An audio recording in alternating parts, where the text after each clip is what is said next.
Hi അസ്സലാമലൈക്കും. അപ്പോൾ എല്ലാവർക്കും ഇന്നത്തെ വീഡിയോയിലേക്ക് സ്വാഗതം കേട്ടോ. അപ്പോൾ ഇന്നിപ്പോൾ ഇമ്മ കറി വെക്കണമാണ് കേട്ടോ. ഞാൻ ആദ്യം തന്നെ എടുത്തുക്കണത് കറി പറഞ്ഞാൽ ചിക്കൻ കറിയാണ് വെക്കണത്. പത്തിരി അതുപോലെ ഇന്ന് ചിക്കൻ കറിയാണ് കേട്ടോ ഉണ്ടാക്കുന്നത്. പിന്നെ എണ്ണക്കടി ഉള്ളിവട ഉണ്ടാക്കണം എന്ന് പറയുന്നുണ്ട്. പിന്നെ കുഴക്കട്ടി ഉണ്ടാക്കുന്നുണ്ട് കേട്ടോ. അപ്പോൾ നമുക്കൊന്ന് കണ്ടോക്കാം. അപ്പോൾ ഇന്ന് പത്തിരി ചിക്കൻ കറിയാണ് കേട്ടോ ഉണ്ടാക്കുന്നത്. പത്തിരി പൊടി വാട്ടി വെച്ചിരിക്കണോ. ഈ ആദ്യം തന്നെ നമ്മൾ കറി ഉണ്ടാക്കി വെക്കട്ടെ. പിന്നെ പൈസ ശരിയാക്കുമ്പോൾ കറി ആകുമല്ലോ അടുപ്പ് കഴിഞ്ഞിട്ടാ വേണ്ടത്. അപ്പോൾ നിങ്ങൾക്കിപ്പോൾ അതിൻ്റെ മുന്നത്തെ വീഡിയോയിൽ എങ്ങനെ കറി ഉണ്ടാക്കുക എന്നൊക്കെ കാണിച്ചു തന്നിട്ടില്ലേ. അപ്പോൾ ഇതിൽ ഫുള്ളായിട്ട് കാണിക്കണില്ല കേട്ടോ എങ്ങനെ ഉണ്ടാക്കുക എന്നുള്ളത്. അപ്പോൾ ഇന്നിപ്പോൾ നമുക്ക് പത്തിരി അതുപോലെ ചിക്കൻ കറിയാണ് കേട്ടോ. അപ്പോൾ ഇനി കറിയൊക്കെ ആയിട്ട് കാണാം. അപ്പോൾ ഉരുളക്കിഴങ്ങ് നമ്മൾ കറി ഉണ്ടാക്കുമ്പോൾ ആദ്യം ഇങ്ങനെ ഒന്ന് വാട്ടിയെടുക്കും കേട്ടോ.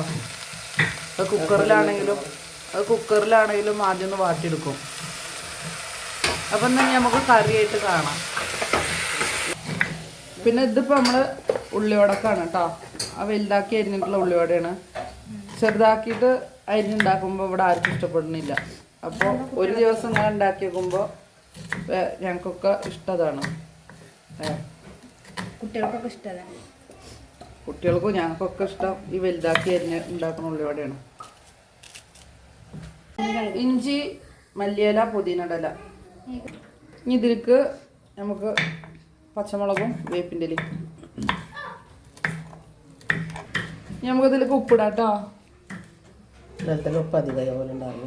കുറച്ച് ഉപ്പിട്ടത് ഇന്ന് ഉള്ളിവട തന്നെയാണ് കേട്ടോ. ഇന്നലെ ഉള്ളിവട തന്നെയായിരുന്നു. ഇന്ന് ഉള്ളിവട തന്നെയാണ്. ഇന്നലെ ഉള്ളിവട അന്ന് ഉള്ളിവട. എന്താ ഇപ്പോൾ ദിവസം ഉള്ളിവട ഉണ്ടാക്കിച്ചിട്ടൊന്നും വരുമൊന്നുമില്ലേ? അതൊന്നുമില്ല. കടലമാവും മൈദമാവും കൂടിയാണത്. ഇന്നലെ ഇങ്ങനത്തെ ഉള്ളിവട തന്നെയാണ് അല്ലേ. അപ്പോൾ കടലമാവും മൈദമാവും ഇട്ടുക്കണു. ഇതിലേക്ക് ഈ അരിഞ്ഞ വെച്ചതും ഒക്കെ ഇടുക. നമുക്ക് ഇതിലേക്ക് മല്ലിയിലയും അതുപോലെ തന്നെ ഇഞ്ചി, പച്ചമുളക്, പുതിനയില ഉണ്ട് കുറച്ചിട്ട്. പിന്നെ രണ്ടും പട അരിഞ്ഞിക്കണം. പിന്നെ വേപ്പിൻ്റെ ഇല. ഇതൊക്കെ പാടൊന്ന് നല്ലോണം കുഴച്ചിട്ട് എല്ലാ ഇലയും ചപ്പും ചവറും കൂടി കൂട്ടി കുഴക്കുക. അപ്പം ഇനി നമുക്ക് ഇതൊക്കെ ഒന്ന് കുഴച്ചിട്ട് കാണാം. ഇന്നിപ്പോൾ നല്ല ഇടിമഴ ഉണ്ട് കേട്ടോ പുറത്ത്. അപ്പം ഇനി ഇത് വെള്ളം മാർന്ന് കുഴച്ച് വെക്കുക. ഇതിലൊക്കെ മാവ് കുറവ് മതി. മാവ് കുറച്ച് ഉള്ളി തോനെ. അപ്പോഴുള്ളത് ഇങ്ങനെ കയ്യും കാലും പോലെ അങ്ങനെ നിൽക്കുക. അതാണ് രസം. അതുണ്ടാക്കി വെക്കും നിങ്ങളൊക്കെ. ഇവിടെ ഇപ്പോൾ കയ്യും കാലുള്ള ഉള്ളിവട ഇഷ്ടം. അപ്പം നമുക്ക് കയ്യും കാലുള്ള ഉള്ളിവട ഞങ്ങളിട്ട പേരാട്ടോ ഇതിന്. കയ്യും കാലുള്ള ഉള്ളിവട നിങ്ങളുണ്ടാക്കി. അപ്പം നിങ്ങൾ ഉണ്ടാക്കണേനും കജ്ജും കാലൊക്കെ ഉണ്ടാവും. ഇത് മൈദമാവ് കടലമാവ് തരിച്ച് വെച്ചിട്ടാണ്. അത് ഞങ്ങൾക്ക് ഉണ്ടാക്കിയിട്ട് കാണാം. അപ്പം നമ്മൾ പത്തിരി പരത്തുക കേട്ടോ. അപ്പോൾ തനിവ് അതവിടെ പരത്തണം കേട്ടോ. ഞാൻ ചൂടാട്ടെ.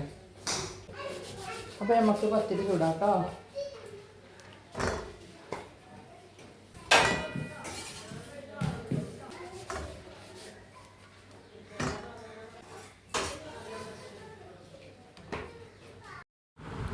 അങ്ങനെ ഇതാ പത്തിരിയൊക്കെ ഒരുവിധം ചുടലിങ്ങനെ കഴിയാനായപ്പോൾ ഞാൻ ഇപ്പുറത്ത് ചട്ടി വെച്ചിരുന്നു കേട്ടോ. അതായത് നമുക്ക് ഉള്ളിവട ഉണ്ടാക്കണമല്ലോ. അപ്പോൾ ഞാൻ ഏതായാലും ഉള്ളിവടക്കുള്ള ചട്ടിയൊക്കെ വെച്ച് അതിൽ എണ്ണയൊക്കെ പാർന്നിരുന്നു. അപ്പോൾ അത് എണ്ണയൊക്കെ ചൂടായപ്പോൾ ഞാൻ ഉള്ളിവട ഉണ്ടാക്കുകയാണ്. പിന്നെ ഇപ്പോൾ ഇന്ന് നമ്മൾ വെള്ളം ഉണ്ടാക്കുന്നത് നാരങ്ങ വെള്ളമാണ് കേട്ടോ. അപ്പോൾ ഇപ്പോൾ 2 ദിവസം മുന്നേ ഈ പറഞ്ഞ പോലെ സർവത്ത് ഉണ്ടാക്കിയതാണ്. പിന്നെ നമ്മൾ പൈനാപ്പിൾ ജ്യൂസ് ഉണ്ടാക്കി. പിന്നെ ഇന്നിപ്പോൾ നാരങ്ങ വെള്ളത്തിനാണ് കേട്ടോ പൂതിയാവുന്നത്. അപ്പോൾ ഇന്ന് നാരങ്ങ വെള്ളം ഉണ്ടാക്കാമെന്ന് ഇങ്ങനെ പറഞ്ഞിരിക്കുകയാണ്. അപ്പോൾ ഏതായാലും ഈ പത്തിരിയും അതുപോലെ തന്നെ ഉള്ളിവടയൊക്കെ ഒന്ന് ഉണ്ടാക്കൽ കഴിയട്ടെ, എന്നിട്ട് നിൽക്കാമെന്ന് വിചാരിച്ചിട്ടാണ് കേട്ടോ. അങ്ങനെ ഇതാ നമ്മളെ ഉള്ളിവടയൊക്കെ അവിടെ റെഡി ആയി വരുന്നുണ്ട് കേട്ടോ. പിന്നെ ഞാനിതാ ഇപ്പുറത്തെ അടുപ്പത്ത് നമ്മളെ പത്തിരി ഇവിടെ ആയും കൊണ്ടിരിക്കണു. നമ്മളെ പത്തിരി ഉണ്ടാക്കലൊക്കെ കഴിഞ്ഞിരിക്കണു കേട്ടോ. അതിന് കുറച്ച് ഉരുളകൾ മാറ്റിയിരിക്കുകയാണ്. അപ്പോൾ പൊന്നു പറഞ്ഞു നമുക്കിന്ന് കുഴക്കട്ട ഉണ്ടാക്കുകയാണ്. അപ്പോൾ അത് ഉണ്ടാക്കാൻ വേണ്ടിയിട്ടാണ് കേട്ടോ. പൂവട ഉണ്ടാക്കൂലേ അതേപോലെ തന്നെ ഇങ്ങനെ ഉരുളകളാക്കിയിട്ട് കുഴക്കട്ട. അതിന് തട്ട തേങ്ങയും അതുപോലെ വെല്ലം കൂടെ വെച്ചിരിക്കണു. ഇനി നമുക്ക് ഒന്നിച്ച് മിക്സാക്കാം. അവിടെ പത്തിരിപ്പണി കഴിഞ്ഞാൽ വീതന കേട്ടോ. അപ്പം ഇനി ഏതായാലും അവിടെ തന്നെ ഉണ്ടാക്കാൻ വിചാരിച്ചിട്ട് ഇത് രണ്ടും കൂടി നമുക്ക് കൂട്ടിയിളക്കാം. അല്ലേ തള്ള വിളിച്ച തേങ്ങയും വെല്ലം നല്ല രസം ഉണ്ടാവും അല്ലേ.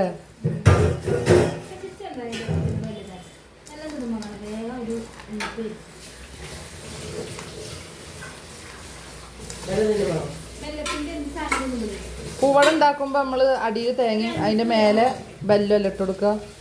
ഇത് കൊഴക്കട്ട ഉണ്ടാക്കുമ്പോൾ ഏതായാലും ഒന്നിച്ചാണ് മിക്സ് ചെയ്യണം. എന്നിട്ട് നമുക്ക് സ്പൂൺ കൊണ്ട് ഇങ്ങനെ കുറച്ച് ഇട്ട് കൊടുക്കാം.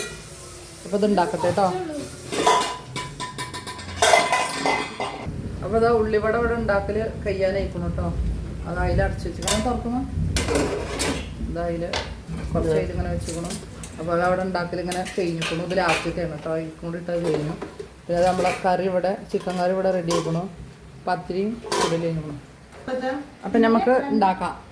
അപ്പോൾ പൊന്നു കുറച്ച് ദിവസമായിട്ടോ നമുക്കിങ്ങനെ കൊഴക്കട്ട ഉണ്ടാക്കാമെന്ന് ഇങ്ങനെ പറയണു. അപ്പോൾ എന്നും ഉണ്ടാക്കാമെന്ന് വിചാരിക്കും. പിന്നെ വേറെയുള്ള കടികൾ ഉണ്ടാവില്ലേ വിചാരിച്ചിട്ട് പിന്നെ അതങ്ങനെ അവിടെ ഉണ്ടാക്കാതെ വെക്കലാട്ടോ. കാരണം സമൂസയൊക്കെ ഉണ്ടാകുമ്പോൾ പിന്നെ ഈ കടി ഉണ്ടാക്കിയാൽ ചിലപ്പോൾ തിന്നൂല വിചാരിച്ചിട്ട് കൊഴക്കട്ട ഉണ്ടാക്കാൻ നിൽക്കലില്ല കേട്ടോ. അപ്പോൾ ഇന്നിപ്പോൾ ഏതായാലും പത്തിരിയല്ലേ. അപ്പോൾ പത്തിരിക്ക് ഏതായാലും മാവ് കുഴച്ചപ്പോൾ അതിന് കുറച്ചും കൂടെ എടുത്തു കഴിഞ്ഞാൽ നമുക്കൊന്ന് കൊഴക്കട്ട ഉണ്ടാക്കാമല്ലോ വിചാരിച്ചിട്ട് അതിന് കുറച്ച് ഉരുളകൾ ഇങ്ങോട്ട് മാറ്റിയിട്ട് ഇതാ കുറച്ച് തേങ്ങയും ബെല്ലമൊക്കെ അതിലിട്ടിട്ട് ഇതങ്ങനെ കുഴക്കട്ട ഉണ്ടാക്കണം കേട്ടോ. അപ്പോൾ ഞങ്ങളിത് അവിടെ ഇങ്ങനെയാണ് ഉണ്ടാക്കൽ. പിന്നെ ഇതുപോലെ തന്നെ പൂവടി ഉണ്ടാക്കും കേട്ടോ. ഷേപ്പിലുള്ള വ്യത്യാസം മാത്രമേ ഉണ്ടാവുള്ളൂ. ഇതിപ്പോൾ ഞാനിങ്ങനെ ഉരുട്ടിയിട്ട് നമ്മൾ കുഴക്കട്ട ഉണ്ടാക്കുന്നത്. അപ്പോൾ ഇനി ഏതായാലും എല്ലാം അതുപോലെ ഉണ്ടാക്കിയെടുക്കട്ടെ കേട്ടോ. അപ്പോൾ ഏതായാലും പത്തിരിക്കുള്ള മാവുണ്ടല്ലോ. അപ്പോൾ ഇന്നിപ്പോൾ എളുപ്പമാകുമല്ലോ വിചാരിച്ച് കുറച്ച് തേങ്ങയും ബെല്ലവും മതിയല്ലോ. അപ്പോൾ ഇന്ന് ഏതായാലും ഇപ്പോൾ അതിനാണ് നിന്നാട്ടോ. അപ്പോൾ ഇതാ ഇതുപോലെയാണ് നമ്മൾ ഉരുട്ടിയെടുത്തിക്കണത്. ഇനി ഇതാ ബാക്കി ഇരിക്കണ ഉരുളകളും കൂടി ഞാൻ ഇതുപോലെ തന്നെ തേങ്ങയും ബെല്ലമൊക്കെ ഇട്ടിട്ട് ഇതേപോലെ ഉരുളകളാക്കിയിട്ട് എടുക്കട്ടെ കേട്ടോ. എന്നിട്ട് കാണാം. അങ്ങനെ ഇതാ നമ്മൾ എല്ലാ അതിലും തേങ്ങയും ബെല്ലമൊക്കെ ഇട്ടിട്ട് നമ്മളിതാ ഉരുളകളാക്കി ഇതാ എടുത്തുക്കണം കേട്ടോ. നമ്മളെ കുഴക്കട്ട ഇതാ അവിടെ റെഡി ആയിട്ടുണ്ട്. ഇനി ഇത് നമുക്ക് ആവിക്ക് വെക്കണം കേട്ടോ. അങ്ങനെ ഇതാ ഞാൻ ആവിക്ക് വെക്കാൻ വേണ്ടിയിട്ട് ഒരു ഇഡ്ഡലി പാത്രത്തിൽ ഇതാ കുറച്ച് വെള്ളമൊക്കെ ഇതാ തിളപ്പിച്ചുക്കണം കേട്ടോ. ഇനി നമുക്ക് ഇതിലേക്ക് ഒരു ഇഡ്ഡലി തട്ടിൻ്റെ ഒരു തട്ട് വെച്ചാൽ മതി കേട്ടോ. ആ തട്ട് വെച്ച് കൊടുക്കുക. അങ്ങനെ എന്താ ഞാൻ ഇഡ്ഡലി തട്ട് ഇതാ വെച്ചുകൊണ്ടു കേട്ടോ. ഇനി നമുക്ക് ഇതിലേക്ക് ഓരോരോ ഉരുളകളും ഇങ്ങനെ എടുത്ത് വെക്കാം. അപ്പോൾ ഇതൊരു 10 മിനിറ്റൊക്കെ ഇരിക്കുമ്പോൾ തന്നെ നമുക്കിത് വെന്ത് കിട്ടും കേട്ടോ. അപ്പോൾ ഞാൻ ഇത് ഒക്കെ ഒന്ന് വെക്കട്ടെ കേട്ടോ. അങ്ങനെ ഇതാ ഞാൻ ഇഡ്ഡലിയുടെ ഈ തട്ടിൽ ഞാനിതൊക്കെ വെച്ച് കൊടുക്കുന്നുണ്ട്. അപ്പോൾ അത് വെക്കണതിൻ്റെ മുന്നേ ഞാൻ കുറച്ച് എണ്ണ തേച്ചിരുന്നു കേട്ടോ. അപ്പോൾ നമുക്ക് എടുക്കുമ്പോൾ ഒട്ടി പിടിക്കാതിരിക്കാൻ വേണ്ടിയിട്ടാണ്. അങ്ങനെ ഇതൊക്കെ വെച്ച് കൊടുത്തുക്കണു. പിന്നെ അത് അങ്ങനെ അടച്ചു വെച്ചിട്ട് ഇനി ഇതൊരു 10 മിനിറ്റ് വേവട്ടെ. അങ്ങനെ ഇതാ ഒരു 10 മിനിറ്റിന് ശേഷം ഇതാ നമ്മൾ കുഴക്കട്ട ഇവിടെ വെന്ത് കിട്ടിയിട്ടുണ്ട് കേട്ടോ. അപ്പോൾ ഞാനിത് തുറന്ന് നോക്കുമ്പോൾ നന്നായിട്ട് വെന്തിട്ടുണ്ട്. അപ്പോൾ ഇനി ഇത് നമുക്കൊക്കെ ഒരു പാത്രത്തേക്ക് ഇടാം. അതാ പാത്രത്തേക്കും അങ്ങനെ ഞാൻ മാറ്റിക്കണം കേട്ടോ. അങ്ങനെ ഇതാ നമ്മളെ കുഴക്കട്ട ഇവിടെ റെഡി. അപ്പോൾ പൊന്നൂൻ്റെ വക എന്തത് ഉണ്ടാക്കണം പൊന്നു?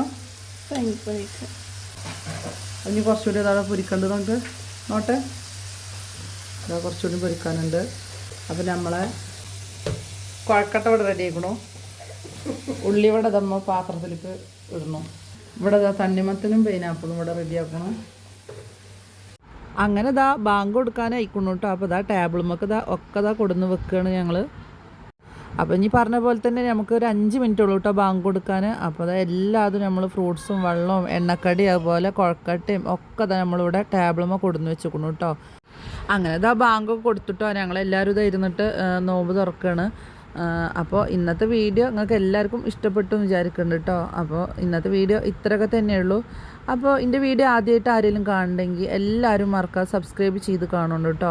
അപ്പോൾ നിങ്ങൾക്ക് എൻ്റെ വീഡിയോ ഇഷ്ടപ്പെടുന്നുണ്ടെങ്കിൽ അതുപോലെ തന്നെ ഒന്ന് സപ്പോർട്ട് ചെയ്യുന്നുണ്ട് കേട്ടോ. നിങ്ങളെ സപ്പോർട്ട് ഉണ്ടെങ്കിൽ മാത്രം തന്നെ എനിക്ക് എൻ്റെ വീഡിയോ മുന്നോട്ട് കൊണ്ടുപോകാൻ പറ്റുള്ളൂ. അപ്പോൾ നിങ്ങളെ സപ്പോർട്ട് ഉണ്ടാവുമെന്ന് ഞാൻ പ്രതീക്ഷിക്കുന്നുണ്ട്. ഇതുവരെ ഉണ്ടായ പോലെ തന്നെ ഇനി ഇവിടുന്ന് അങ്ങോട്ടും ഉണ്ടാവുമെന്ന് ഞാൻ പ്രതീക്ഷിക്കുന്നുണ്ട് കേട്ടോ. അപ്പോൾ എല്ലാവരും പറഞ്ഞ പോലെ മറക്കാതെ സബ്സ്ക്രൈബ് ചെയ്ത് എന്നെ സപ്പോർട്ട് ചെയ്യണം. അപ്പോൾ നമുക്കിനി അടുത്ത വീഡിയോയിൽ കാണാം കേട്ടോ. അസ്സലാമു അലൈക്കും.